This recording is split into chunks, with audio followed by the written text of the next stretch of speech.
Apapa Zumbome, une paroisse de l'église du christianisme céleste, a présenté les prémices des récoltes à travers la célébration de la fête des moissons le dimanche 14 février 2021. Le vendredi 12 février 2021, une animation de la chorale La Sainte Trinité de Apapa Zumbome et du groupe de prière Agbaou Longtemps, ponctué d'enseignements et de prière, a réuni les fidèles de la paroisse dans le temple. Les cœurs sont plongés dans la louange et les âmes délivrées.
Un temple décoré à la hauteur de la célébration a accueilli le dimanche 14 février 2021 fidèles et invités venus célébrer la moisson de 2021. Dans un processus d'adoration, genoux fléchis, hommes et femmes, devanciers et fidèles se sont prosternés devant Dieu et des voix se sont élevées pour remercier Dieu qui a permis la présente célébration et son assistance tout au long de la fête des moissons et sa grâce sur la vie de chacun.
Ensemble, paroissiens, amis et sympathisants ont remercié Dieu qui a rendu fécondes et prospères les œuvres de leurs mains durant une année.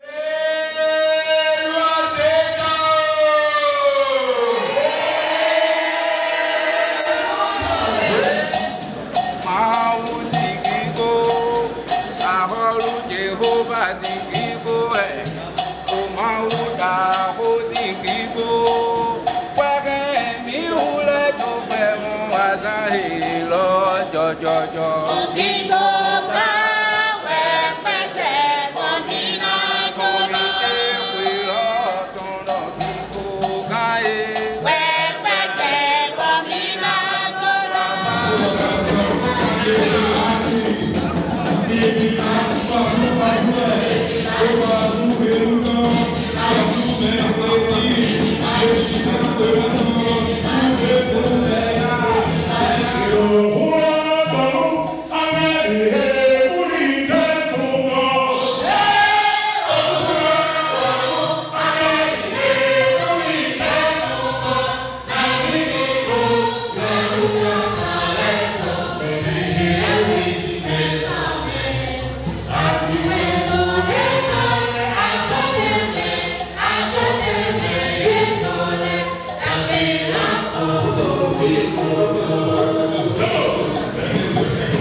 le pasteur Toussaint Kéké, président de la région du littoral, a invité les jeunes à la retenue et à une renaissance pour ne pas faire des réseaux sociaux une tribune de dénigrement et de mensonges.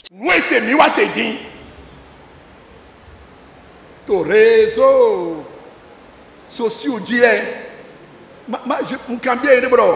Fite meni ole ka de dai fite we yede. Baba mi to ke mi wa mole de yi to ma se français gbe. Bi gboju o to bo no yeji. Ka mi monu tagun wiwe me. Gbe lo to yeji o gbigbo lo to yeji ye se bo so wa soro to wiwe me to sisi me to tale ayi me. Ye ma di ke bo note bo sun me kode ye ma sun jende ye ma so pe eyan ye te bo don to ye le bi bo tale ai to de me da igbe na we to yi français gbero we do mo ye ni sun me ya français gbero we do mo ye ni do danu to me ko le goya français gbero we do mo de ye me na so si to be to bo na so si ono ya jije ko mi ka te jije mi ka wa bẹ́ẹ̀ ká jẹ́ mọ́ mi ní dọ́nà mi náà nù fún náà fún àná sanfà ìfòlùyè mi jọ́ mọ́ fi mi tọ́ yé ní yìnyín dàkó náà mi yá mọ́ bàbá mi tọ́ rẹ̀ yé mọ́ yìnyín dàkó mẹ́ èmi rẹ̀ yá mọ́ rẹ̀ yé mọ́ yìnyín dàkó mẹ́ òfin mi kakọ̀ yìí bọ̀ yóò jí bẹ́ gbogbo sálọ tó ta náà mi bẹ́ bọ̀ mi lọ́sọ̀rọ̀ sọ sálọ tó ta náà mi bọ̀ jọ́ náà dé gbèdé náà wà pàṣẹ náà tó eke tó sọ tso bẹ̀rẹ̀ òwẹ̀ jésù kó bẹ̀rẹ̀ òwẹ̀. Mais non, un président autorisé que mettons ça. Et il y a des caca. Au coup, on a des mélobés. Bibo wevi we na yibe. Agulo, tomi ton sa gouebe. Et il y a des caca. Boya miracle to be. C'est tant mieux. Après tu au coup on va pas le temps. Et tu dois au chauffaton. Agouye vi na un président autorisé que me donne Dieu Christ. Ndejo ye de to di dobo. Considère parce que ton de na mi dibane. Considère ye no si agunwe dimbe e te ka yo fi mi ton le bo nu e ba je wa to di lo da kun logo bo ka ta kun lo me e ke ye ka ya ye na ba nu si kekra e ye ya ye na ko me ne si ode ye na ko me ten be si ode ye ka ba to nu e ma je ro mi gbenu ye mi do ye ni no gbe ba mi de mi do na ye e mi do mo ma yo se na me de me do ni bo continuer àmọ́ ìdọ̀bọ̀ ògbédéwọ̀dọ̀ ẹ̀yìn mẹ́rẹ́ sọ́tò èdè rẹ̀ nàdó yín inú dé wẹ́nìkẹ́dẹ́ máa yín inú èdè wẹ́tẹ́ yẹ́dọ̀ bẹ̀rẹ̀ kúrẹ́ dé pàṣípàṣẹ àti ẹ̀dọ̀ mọ́nà mi ẹ̀dọ̀ nà gbẹ́jìnà mi ẹ̀yìn àjọyọ̀ sẹ̀mí míọ̀nù kú tó e ẹ̀yìn àjọyọ̀ sẹ̀mí sútó tó e ẹ̀yìn àjọyọ̀ sẹ̀mí gbogbo nu tó e dó adédọ́mọ̀ jíjọ kó lọ yé mi lẹ́ máa dín jíjọ kó lọ wẹ̀ mi na bio mi domo mini jale je demande à mes garçons et na no jeune fille mi jale bono gbeji na gun iwe do e na nyonu mi agun dona no we agun ayaji je no we agun jo mi ono we eyin ma jo mo joto eyin ma jo we jo boto yi boto nu eju we do boto yi eyin ya ka quand tu auras fini de raconter toute ta connerie l'ora de ramon njade we lo mi ma ka joro mo nu kotore si vi ni wa do problem wo ro anu kotore si vi ka we bi ye ma ganse e ma ganyo si se e fi mi to le jale ira mo mo de me le si fi le ne jane o fi to le ne jane o fi to mo we na yin gbon be mi jale na mi ni no gbeji na gun wiwe mi ni lita na gun wiwe meke panu ko o to itan po ono itan po bozule ye do zogbe mi o to reto isi lo e na chi to zin volumen o to ni gba wanda mi lo adikolote. Chaque fidèle tenait à contribuer matériellement à la fête à travers l'action de grâce ou par un don sous l'animation de la chorale La Sainte Trinité de Apapa Zumbume qui a puisé dans divers rythmes pour assurer une animation des grands jours.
À la suite de la célébration, quelques invités et fidèles apprécient. Et nous avons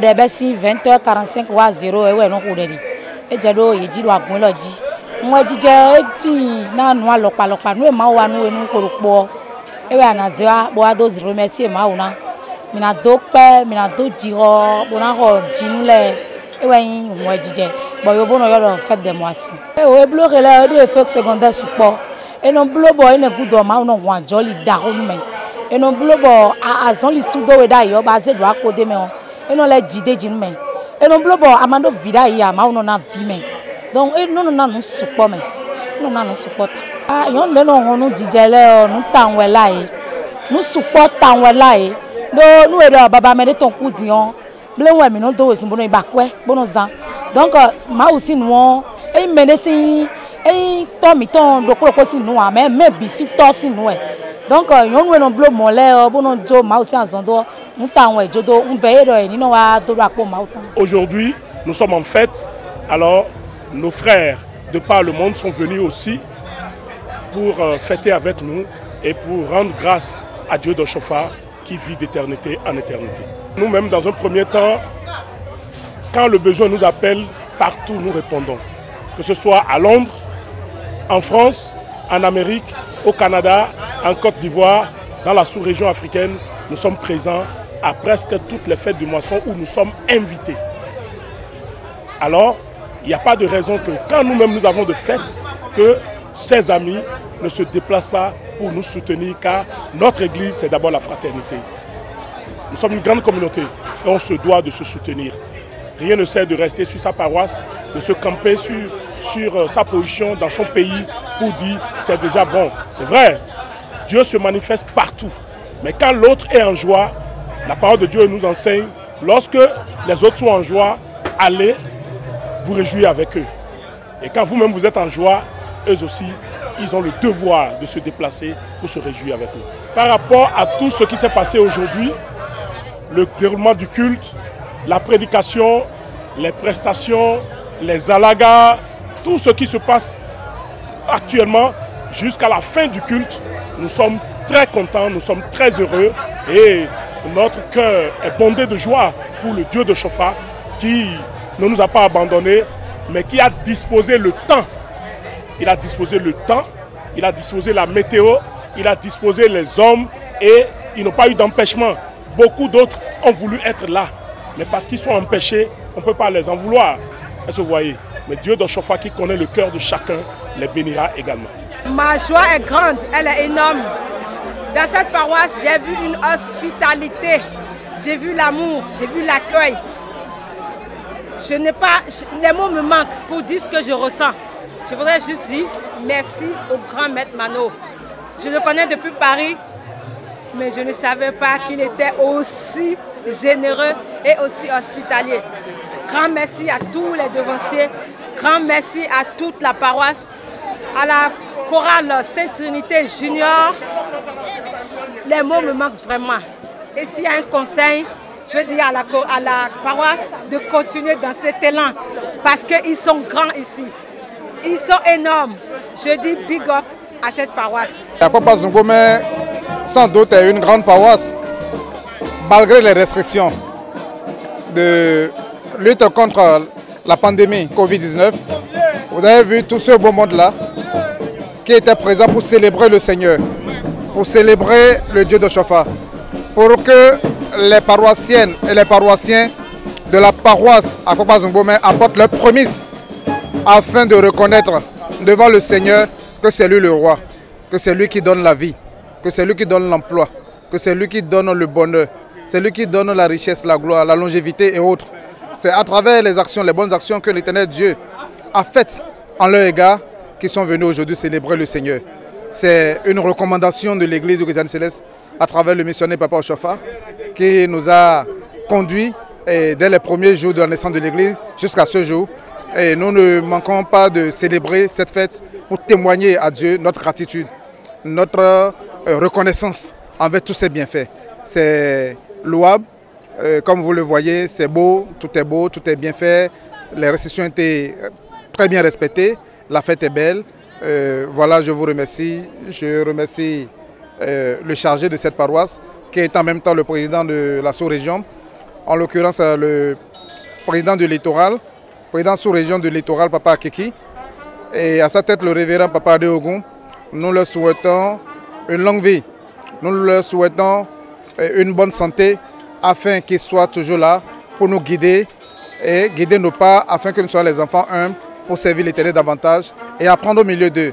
Et je voulais profiter de votre canal pour lancer un appel vibrant envers mes frères et sœurs jeunes qui n'ont toujours pas compris et qui se liguent contre le Saint-Siège et qui, de jour comme de nuit, prennent les réseaux sociaux. Ils prennent les réseaux sociaux comme un canal de messages, un canal de rébellion, un canal des messages touchants, des messages rebellants qui vont à l'encontre du Saint-Siège, qui insultent nos dignitaires, qui les mettent dans une position pas trop confortable. Donc je voulais les appeler au calme, que la meilleure voie, la voie légitime, c'est d'écrire au Saint-Siège, d'évoquer leurs doléances, de parler de leurs problèmes au Saint-Siège, afin que le Saint-Siège étudie leurs requêtes et venir leur répondre convenablement. Ce n'est pas en insultant sur les réseaux sociaux, ce n'est pas en lançant des pics, en insultant, en désobéissant aux aînés qu'ils auront gain de cause. Plutôt, c'est dans l'humilité.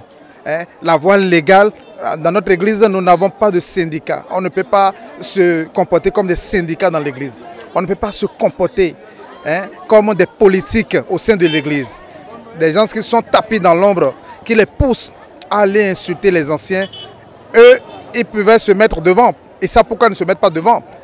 On les induit tout simplement dans des erreurs. Erreur chez Dieu voudra bien dire péché. On les conduit dans le péché. Qu'ils voudront bien garder leur silence et avoir de retenue et pratiquer la bonne parole, l'amour du Seigneur que l'Éternel Dieu nous a recommandé afin que l'Église, la paix revienne dans cette Église.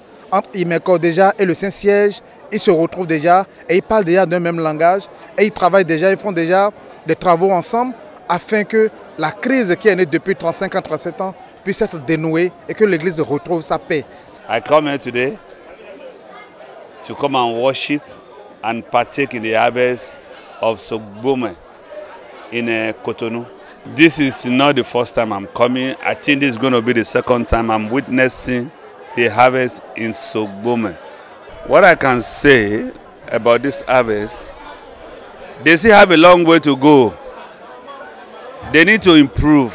Wọ́n ní láti ṣe àwọn àtúnṣe kan to meet up with the standard because ìjọ mímọ́, ìjọ tí ó máa ń gba àlejò ni. Ṣé ń gbọ́? We should be able to accommodate people of different races. Torí bí a ṣe ń ṣe tí a bá pe an Englishman to this place, some of the way we do after the service or within the service might not go well down with them. So we need a little bit adjustment. Àwọn kankan wà tó yẹ pé ó ní láti túṣe. I am an evangelist. I move around to do the work of God. And at the same time, when you do the work of God, you have to travel. You have to travel everywhere. And in the process of traveling, o gbọ́dọ̀ wọ avion. Ṣó ti yé ní símáyé. Kò dẹ̀ sí ibi tó kéré jù tàbí tó jìnnà jù láti ṣiṣẹ́ Olúwa. So ó ti dandan tí wọ́n máa pè ẹ́ níbikíbi tó bá ti lágbára o gbọ́dọ̀ lọ. You just have to be there. So that is one of the reasons. Pèdè wáyé dé eba yìí dọ̀ mẹ́lẹ́ gbẹ́ òkúrọ̀ ọdún ẹ̀dọ̀ mọ́ dọ̀ mẹ́ irun tẹ́nu pọ̀ rẹ̀ yóò dé tẹ́nu pọ̀ rẹ̀ nínú ẹ̀wẹ̀ bí ọ àmọ́ dé jẹ̀fi dé yìí sẹ́ tó gá mi tán ẹ̀dọ̀ kó bọ̀ mẹ́lẹ́ kó yìí sẹ́ bọ̀ ẹ̀ máa ba ẹ̀ máa tó ń dé láwàrà mi yóò wá tsọ́ lẹ̀ bọ̀ pèdè wáyé ní kàdúrà yìí sẹ́rọ̀ dàda wọ́n ẹ̀dọ̀ pèdè wáyé mi máa ikuta mi máa sàjìnnú bọ̀ ẹ̀ ká wá ya bọ̀ ẹ̀ yẹ gbẹ́rọ̀ mọ́tò ẹ̀ chọ́ọ̀chì wẹ̀ ẹ̀ wá ya bọ̀ mi wá chọ́ọ̀chì mi chọ́ọ̀chì bọ̀ chọ́ọ̀chì lẹ́gbọ̀ wà rọ́ catholique me lebi e na gboro ni wa ron pere e do de ko tro ji dede ko e de la o tro nya iro ni o yo yen e ma so do fi donc we ro pon karo mi ni ba church le ni e gboro mi ma ra ji nu bro e wa na gboro mi ta pele e gboro mi ma iku to bro e juro ma o me mi de 2021 ni lo mi na yi de 2021 akwa ro go de mi le lo o me je ba hun de ko ko wa nene ndomo ndo lalo Manuel nene ndo me un da gun fi akwa ro go me to le do nene ndo me je un go de ko me be mi ma yin no Victor ko lo ni e de no suporo bueno chaya bueno ko bo fi le ko no ko le go ma comprendre le jo e me ko ka gbe e de do buri na bo wo do ma bura di na won de budi to e de wo de ro chaya bo mo me le bo wo ro pa mi dúró mi báyìí àmọ́ kò parí dé fún gbọ́mẹ̀ àmọ́ máa wò dé báyìí dúró gbà yìí tán ẹni dé jẹ́ rán bọ́ àfọmọ́ péré fún gbọ́mẹ̀ ló ga ẹ máa mú sọ́njọ́ àjọlẹ̀ kó yé mẹ́ lámú èrò 2020 ìlú sọ́wọ́ yìí kọ̀ mẹ́ ní ìlú bàá dọ̀tẹ́ tó yìí rẹ̀. títò lọ máa aussi wẹ̀ sàn ẹ máa ń jòrò mi tán ìdí àzán pé bẹ́ẹ̀ dọ̀ groupe de prière mi tán ẹ̀ náà nù kànáà pé lọ groupe de prière lọ wá pé bó zẹ́yìn tó nù kànáà ó pé lọ. Bon, mi kaze do ma aussi alors mais pour logo jo ton po ego alors na mi bon nous mi bio ma ou e ba si na mi bo to egbe malin petole ton bio point do lo me po ya je po o pele to yi o han le to yi si sen lo ipo ko me hun po alaga nle po ipo ko me hun po donc eyin ko me hun da ko de na mi bon mi to pe ton do na ma o ga onu ko ju pe to e zon bo azan lo je mi to egbe donc igona yin ko ton to jito lon le me nous de petole ple bo zeda lo me na we bo yin do jo we zeda lo me ne mi donc mi mando kuno de pe mi zeda lo me na ma we mi se ko lo budi mi shiba de mi wa gona o de bo zedo ga onu ko ju pe to si alo me ego alo na mi bo agban lo fo ya to alo mi to me ta di stay kan fun donc pe jan mi ko di do na ga onu ko ju ka mo jere ga ho itan mi do pe na susu trala na de basi gbon pe lo azan lo pe bo nu nyina kan de pe ma jo kaka ga ne ho jere din fi itan me en le po yi to linsin me mi do pe na ma o a u velo me jan mi te bon fi avon kuku bo eton sin bon gbe vile joko me po no po bo joko bo go alo na ko lo bo edo ndudu bon mi gbon fi to jire gan ko ton bo to ndo do gan ko do e ba si mo bo ko lo do ndudu do dagbe wan ye ton e manu pote pon gbede ni kondo do ko mi ton le sin gbezame to godo ko e lo ton wo bu nu e mi zan le ton mi yan nu gbodo no ba si jen we e mo do pa nde ton mo gomande mais de pepe bi apo jo ton me bo zan nde pepe na jowe wo bu to no kondo agban ton me gbigbo mi ton ka so de kun na mi do wo bu to na kondo do ko mi ton leji. Cette fête de moisson 2021, précisément le 14 février, a eu bel et bien lieu. Vous voyez, bon, donc c'est la bénédiction de Dieu. Le matin, avant que cette fête, avant que le culte ne commence, il y avait une grande pluie qui devait abattre sur Cotonou. Mais Dieu l'a épargné, nous sommes toujours... nous sommes en train de fêter jusqu'à l'heure où je suis en train de vous parler. Il y a, tout est beau. Et ça, c'est l'œuvre de Dieu. C'est l'œuvre de Dieu.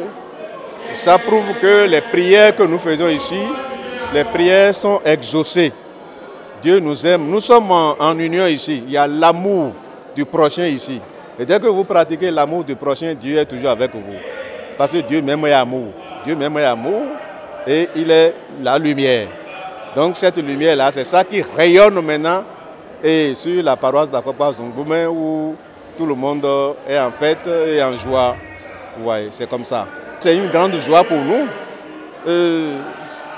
Ce monde que vous voyez, je dirais même c'est la moitié. Sinon l'année dernière c'était plus que ça, c'est à cause de Covid. Et nous avons demandé qu'il y ait respect de mesures, de barrières, pour que ce que l'État a dit soit respecté. Parce que nous devons effectivement respecter l'État. La Bible a dit, quand vous allez dans Romains 13, à partir du premier verset jusqu'au 6, c'est l'État qui représente Dieu. Et tout ce que l'État dit, nous devons respecter.